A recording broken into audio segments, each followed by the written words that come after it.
The air above the Golden Horn was thick, not just with the perpetual mist that clung to the minarets of the Suleymaniye Mosque like a shroud, but with the scent of damp history and roasting chestnuts, a fragrance that Chief Inspector Kemal Arslan had been breathing for 40 years, a scent that now tasted like copper and dread. It was 3:15 a.m. on a frigid November morning, and the call had dragged him from a restless sleep and into the Byzantine heart of the city, specifically to a small, forgotten entrance near the Basilica Cistern, an entrance known only to city engineers, and apparently to a dead man. The crime scene was an underground reservoir, a minor, unlisted twin to the famous Yerebatan Sarnıcı, tucked beneath a derelict Ottoman bathhouse in Sultanahmet. The victim was Dr. Elias Vance, a name that echoed in the elite circles of global antiquities.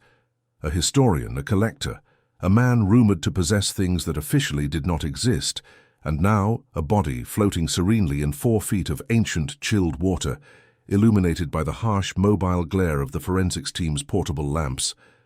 The water was black and silent, and the reflections cast by the lamps danced on the vaulted stone ceiling, mimicking the flickering tallow lights of 1,000 years ago. Vance wore an expensive, heavy tweed suit, entirely out of place for an early morning swim, and his face, when the medical examiner gently tilted the head with a sterile probe, showed no sign of struggle, no terror. Only a deep, disconcerting peace. But peace was a lie in this stone tomb. Murder was the truth, stark and cold. "No signs of forced entry, Chief," reported Sergeant Emre Tekin, Kemal's younger, perpetually anxious partner, his breath fogging in the subterranean chill. The lock on the iron gate was picked expertly, not amateur work. Kemal ignored the lock, his gaze fixed on Vance's right hand, which was clenched tightly, not around a weapon or a wallet, but around a small, smooth, dark piece of basalt.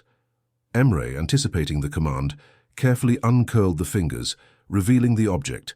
It was not basalt, but a fragment of black marble, no bigger than a cigarette lighter, inscribed with a tiny, stylized symbol, a serpent devouring its own tail but with 3 distinct knots along its length, a pattern utterly unfamiliar to Kemal, who had seen his share of esoteric symbols in Istanbul.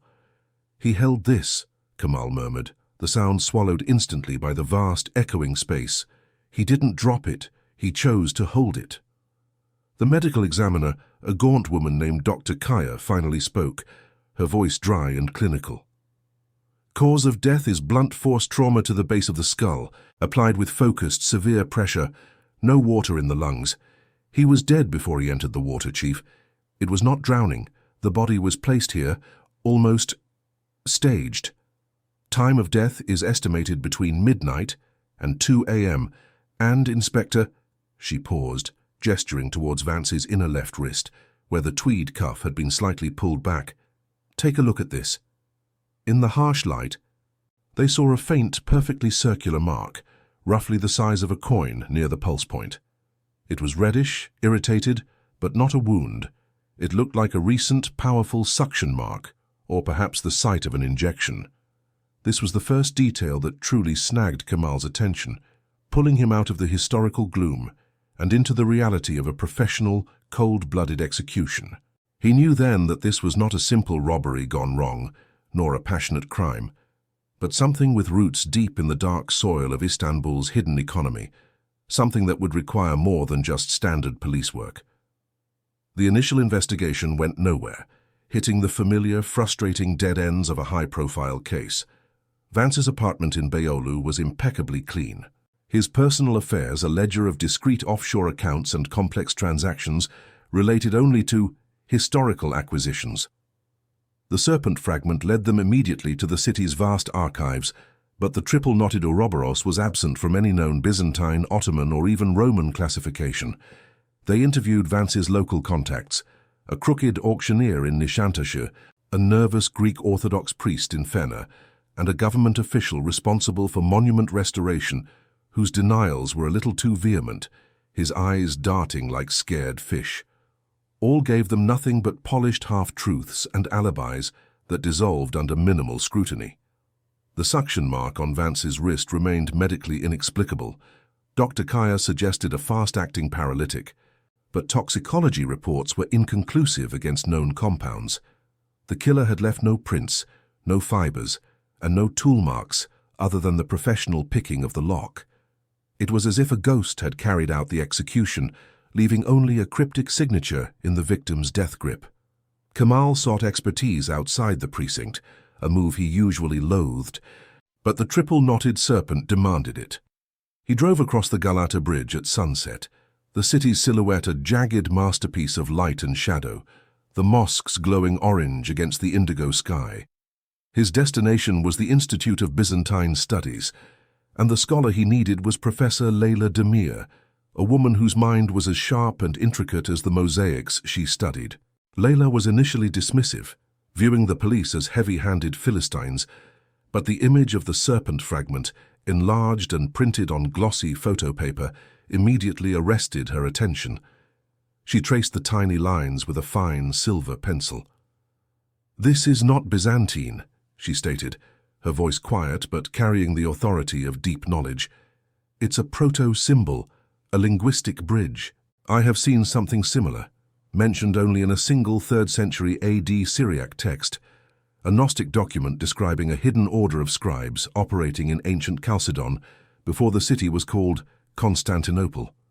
They were tasked with documenting the hidden routes, the underground cisterns, the secret passages, the escape tunnels used by the imperial families during sieges. The 3 knots, Inspector. They represent 3 specific historical axes, the Sea of Marmara, the Black Sea, and the Silk Road. It's a key, Kemal, not to a physical lock, but to a network. The revelation shifted the investigation from a forensic hunt to a historical excavation, a far more complex and dangerous game. Leyla, energized by the riddle, started tracing the Gnostic references, cross-referencing them with maps of the city's vast, largely uncharted subterranean infrastructure. Kemal, meanwhile, began staking out Vance's known associates, focusing particularly on a notoriously slippery figure named Semal Kara, a dealer in obscure Islamic calligraphy and, allegedly, a fixer for wealthy Gulf collectors seeking illegal artifacts. Kemal and Emre cornered Kemal 3 days later in a small, cramped tea shop deep within the Grand Bazaar. The clatter of ceramic cups and the murmur of bartering a constant, suffocating din. As soon as Kemal spotted Kemal's unmistakable profile, he bolted, overturning a low table and scattering delicate glasses and strong, bitter tea. The chase was instantaneous and brutal, a weaving, desperate sprint through the covered, confusing maze of the bazaar. The air was thick with the scent of leather, saffron, and panic. Semal, surprisingly agile, used the crowds as cover, ducking under bolts of silk, shoving aside terrified tourists, and navigating the identical archways with the confidence of a man who owned the shadows. Kemal, heavier but driven by decades of experience, was relentless, his pursuit methodical. The chase culminated not in the expected arrest, but in a final, frustrating dead end. Kemal, with a desperate burst of speed, vanished through an unmarked, low wooden door behind a rug stall, a door that led, as Kemal discovered a moment too late, onto a series of private interconnected roofs. By the time Kemal and Emre fought their way past the locked door, Kemal was gone, having scaled a few low walls and descended a fire escape into the swirling, anonymous crowd of the Eminonu ferry docks. All they recovered was a single item Kemal had discarded in his panic. A heavy obsidian seal, carved with the official crest of a long-defunct Ottoman ministry responsible for imperial treasury. A seal that confirmed Kemal's deep, almost governmental access to stolen history. The close call only hardened Kemal's resolve. Kemal was terrified of something far greater than the police. Leyla's research soon bore bitter fruit. She discovered that Vance had been on the cusp of uncovering a massive underground shipment of artifacts, supposedly scheduled for transit out of Istanbul, an operation linked to the ancient Chalcedonian scribes' roots. The key to the network, she theorized, was not the physical fragment Vance held, but the location of the fragment's original source. The 3 knots, she proposed, were geographical markers for 3 specific abandoned structures, each overlooking one of the specified bodies of water. The Marmara Sea marker led them to an isolated, crumbling yala, a wooden mansion near Fenerbahce, a place forgotten by time and real estate developers, standing precariously on the water's edge, its foundations rotting into the sea. This was the second layer of the mystery, a direct link between the ancient cipher and a modern criminal network. The stakeout of the Yala was painstaking and cold. For 2 nights, Kemal and Emre watched the dilapidated structure, the only sounds the ceaseless lapping of the waves against the timbers and the distant, lonely foghorns of the ships passing through the Bosphorus. On the 3rd night, a sleek, black speedboat, moving without lights, quietly docked at the mansion's collapsing jetty. 2 figures dressed in dark tactical gear that masked their faces completely, disembarked, moving with the practiced efficiency of highly trained professionals. Kemal, anticipating the urgency, decided against waiting for backup. They were too far out, and the window of opportunity was closing. He and Emre moved quickly, silently entering the Yala through a cracked window, the interior air heavy with sea salt and decay. Inside, the figures were already in a frantic search of a small, dusty library. They were not just searching.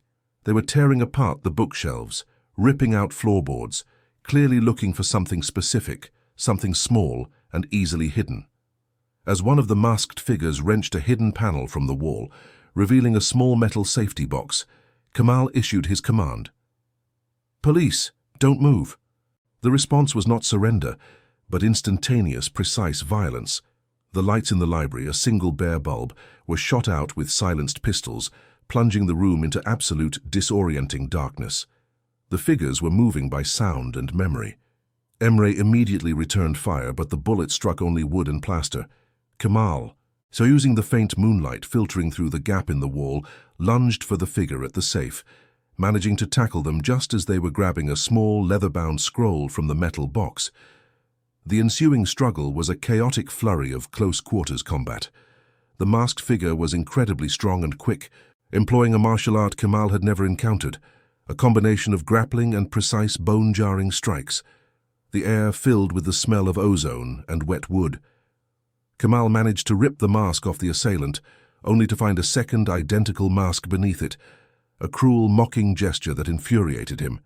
Suddenly, the second figure, who had been covering their escape, fired a specialized, non-lethal round, a blast of blinding white powder, that enveloped Kemal and Emre, leaving them coughing, temporarily sightless, and completely disoriented.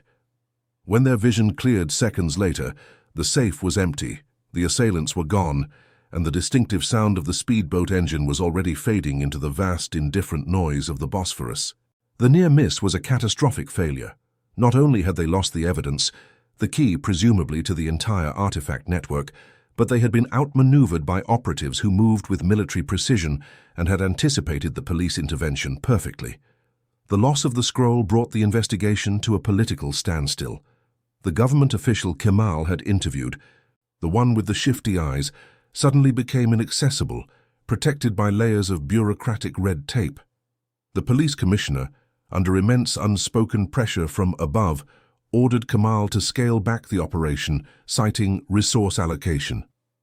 The narrative was subtly being steered toward concluding Vance's death as a complex internal feud among smugglers, a narrative that allowed powerful interests to wash their hands of the mess. Kemal refused to comply, pushing his team harder, fueling their exhaustion and his own mounting frustration. He felt the weight of the city pressing down on him, the ancient stone, the generations of corruption, the historical secrets that actively resisted being uncovered. Istanbul had always been a city of layers, and this mystery lay in the deepest, most secure one. Months turned into a year. Layla, having exhausted the available historical documents, began to sink into the despair of the academically defeated. But Kemal, during a late-night vigil in his office, staring at the blurred photo of the triple-knotted serpent, had an epiphany, fueled by endless cups of Turkish coffee and pure desperation. He had focused too much on what the symbol meant, and not how it was used. He called Layla, his voice raspy with lack of sleep. "Professor, listen to me. The knots aren't just symbols for the seas and the road. They are a tripartite command, a system of triangulation. The scribes documented escape routes, yes, but those routes were laid out with astronomical precision, tied to the original foundation points of the city. We focused on the Marmara Yala, Where does the Black Sea not point precisely when triangulated with the Cistern? Layla, instantly galvanized, spent the next week running astronomical and geopolitical coordinates through ancient maps, comparing the triangulation lines of the Chalcedonian texts with the modern Istanbul grid. The answer, when it finally emerged, was shockingly simple and impossibly audacious. The intersecting point of the three axes, Marmara, Black Sea, Silk Road, as defined by the Gnostic texts, was not another ancient monument, but the foundation site of a huge, new, state-of-the-art office tower in Levant, a modern glass skyscraper that represented the antithesis of the history Kemal and Layla were tracking. It was a masterpiece of hidden irony, the ultimate secret buried beneath the ultimate symbol of globalized transient wealth. This time, Kemal moved alone, trusting no one in the department. He used an old, unofficial contact, a disgraced former engineer, to gain covert access to the skyscraper's deepest sub-basement, an area marked HVAC and structural support only. The air down here was dry, sterile, and smelled of concrete and new wiring, a complete contrast to the damp, earthy cold of the Cistern. After navigating a maze of ventilation shafts and electrical conduits, he found a section of the basement that was suspiciously shielded by a thick, false wall of gypsum board. Pry bars in hand, he breached the wall, the sound echoing hollowly. What he found was not a cistern, nor a tomb, but a small, perfectly appointed room. It was not a storage space, but a makeshift, high-tech operations center. On a large, polished table lay several stacks of maps, detailed schematics of Istanbul's underground waterways and ancient tunnels, cross-referenced with modern seismic readings. There were also documents, contracts signed in blood-red ink, detailing the sale of priceless Byzantine relics to anonymous shell corporations. The perpetrator's motive was clear, laid bare by the stacks of evidence. Not simple theft, but the systematic, historical erasure of Istanbul's past for ultimate financial gain, using the very secrets of the past, the Chalcedonian network, as their transportation system. In the center of the table, under a single, directional light, lay the original complete basalt slab from which Vance's fragment had been chipped. It was intricately carved with the full map of the network, an astounding historical document. But next to it, tucked under a digital tablet, was the final, devastating piece of evidence. A signed confession, or rather, a self-justification, written on heavy vellum in elegant, perfect Turkish. The author, a name Kemal immediately recognized as one of the city's most respected and philanthropic historians, Dr. Ferhat Yilmaz, detailed his decades-long ambition to prove the superiority of the ancient Chalcedonian network over modern infrastructure, and to fund his research by selling the artifacts he discovered. Yilmaz wasn't a common thief, he was an intellectual zealot, driven by a perverse, fanatical love of history, and he had killed Vance not for the fragment itself, but for his proximity to the ultimate prize, the full network map. Crucially, the documents were a manifesto, not a physical link. Yilmaz had known Kemal would find the room eventually. The confession was a philosophical victory, ensuring his historical reasoning was understood. But the room itself was a vacuum. Every surface had been wiped down with a chemical agent that neutralized DNA and fingerprints. All computer hard drives were encrypted with military-grade software that Kemal knew would take months, if not years, to crack. There was no physical evidence, no hair, no fiber, no drop of blood, no bullet casing, linking the room to Yilmaz, or the anonymous tactical operatives, or the death of Elias Vance. It was the perfect final stage, the motive and the mechanism revealed, but the tangible proof meticulously stripped away. Yilmaz had executed the crime and the subsequent cover-up with the same precise historical fanaticism. He had won the intellectual battle. Kemal collected the historical artifacts and the confession, a chilling document that explained everything and proved nothing. The police investigation formally ended 2 weeks later, classified as an unsolved, politically motivated antiquity theft turned homicide, a bureaucratic compromise that satisfied no one but the highest levels of government. Dr. Ferhat Yilmaz was questioned, of course, but his alibi was ironclad, provided by his powerful political allies.